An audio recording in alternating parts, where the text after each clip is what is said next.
Big Daddy here, and today we're going to take a look at Plank versus the Latte Dock.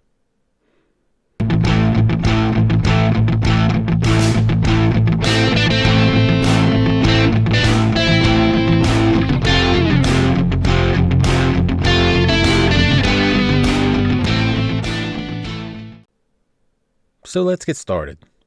So, can the newcomer Latte Dock take the place of Plank? Well, it's going to be a hard-fought battle, but we're going to look at it and see what it can do. So we're going to start out with Plank because it is the reigning champion of docks, and any distribution that I install, any desktop environment I install Plank because it runs on anything. It runs stable and it runs smooth. And up until this point, there has not been anything that can actually take its place. It has a hover zoom effect on all of the icons, and it is actually pretty customizable. The one thing that you can't customize on it is how to get to the preferences.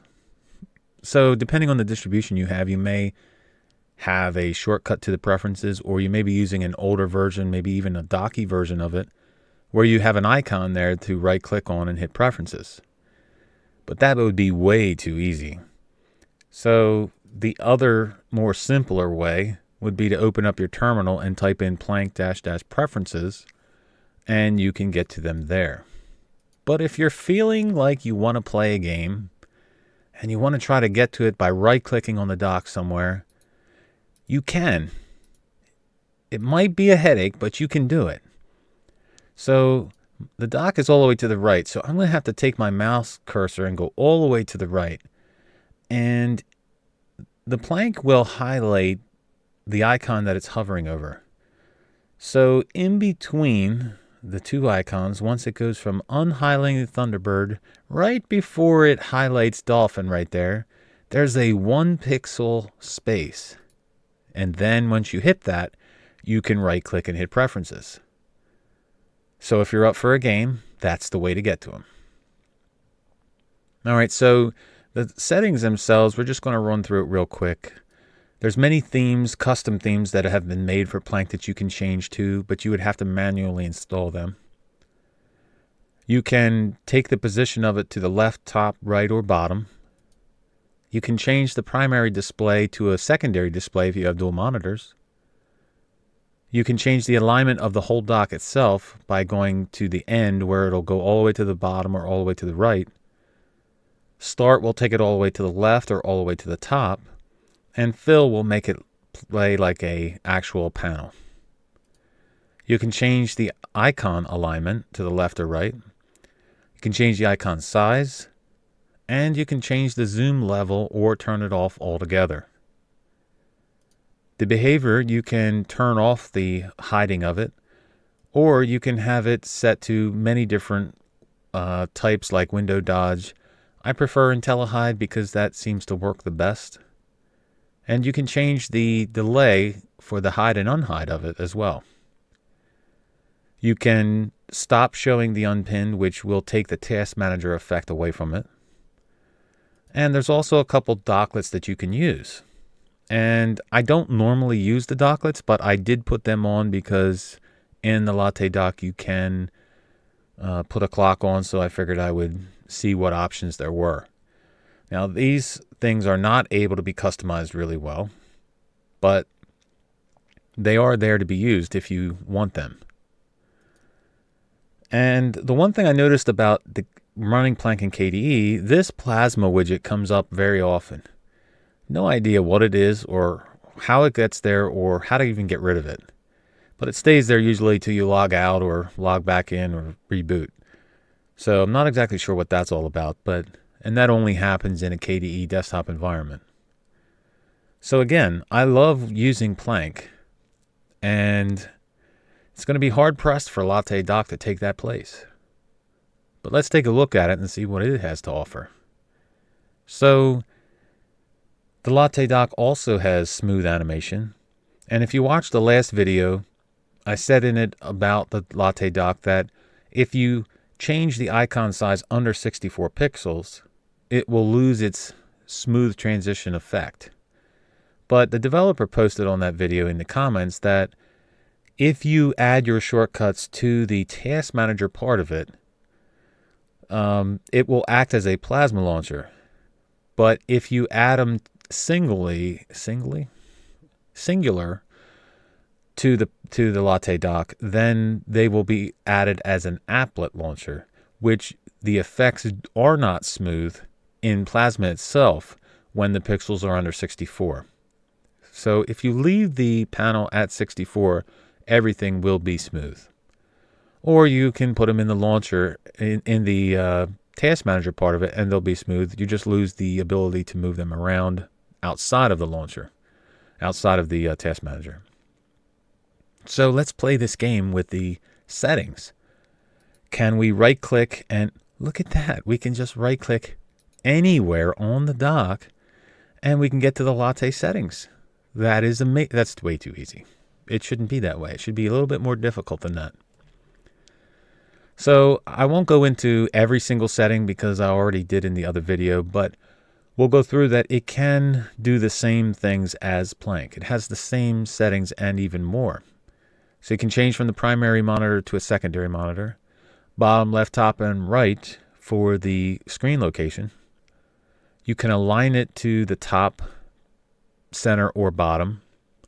And you also have the newly added Justify effect, which I love.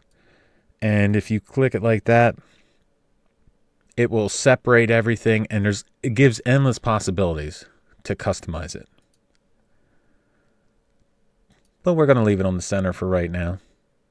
And it also has the visibility options for auto hide and dodge active. But dodge active pretty much, dodge active or dodge all windows pretty much gives the same effect as IntelliHide. For the delay, you can change, but I put it at 200 by 200 because that mimics the Plank hide and unhide delay.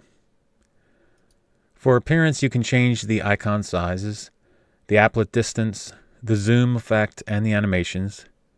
You can show a background, which will pick up your desktop theme background, so you don't have to go searching for a specific theme to match your dock. Like if you change KDE themes, like I change KDE themes, you're always looking for an extra Plank dock theme to go along with what you're switching to. But with this, it picks it up automatically.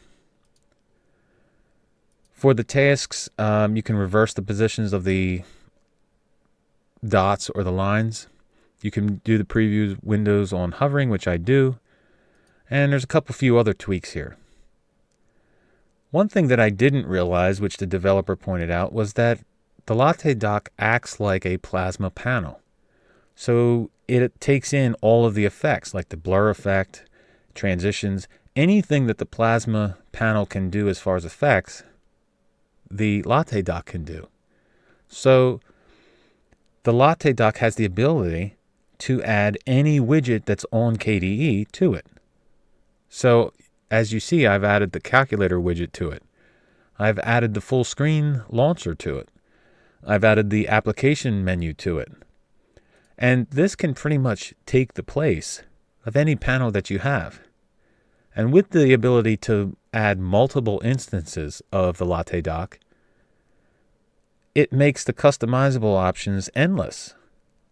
And it is completely integrated with Plasma. Now, granted, you can't run this on a GNOME desktop. You can only run this on a Plasma 5.8 or higher. But if you are running Plasma, the options are absolutely endless. So let's look at the memory usage. And I'm going to guess that the Plank dock is actually going to come out on top on this. That's just my personal guess because Latte Dock has a few more things going on than Plank.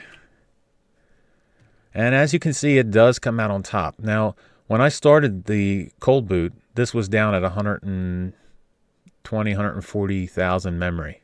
So it has jumped up a lot. But it is doing a lot more than just the Plank dock is. It's integrating into Plasma as well. So One check, one green star, one whatever you want to call it, goes to the plank dock for a small footprint.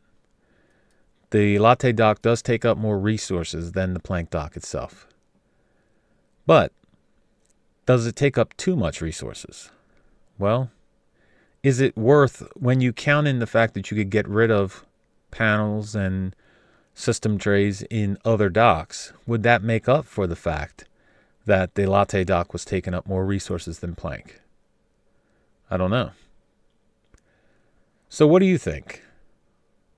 I'm going to say that as long as I'm running a KDE desktop, which I am, I think latte dock has taken the place of plank, because the abilities that the plank dock has are outnumbered by the fact that the latte dock is so well integrated into Plasma, especially with the fact of adding launchers and widgets to it. Latte dock has just as many settings or more, runs just as stable for me than plank, and as long as I stay on KDE, it's perfect. So for me, from now on, I'll be no longer using the plank dock. I will be using the latte dock. What about you? Are you going to run the latte dock? Do you even run a dock at all? Let us know in the comments below, and we'll have a discussion about it. But until next time, Big Daddy out.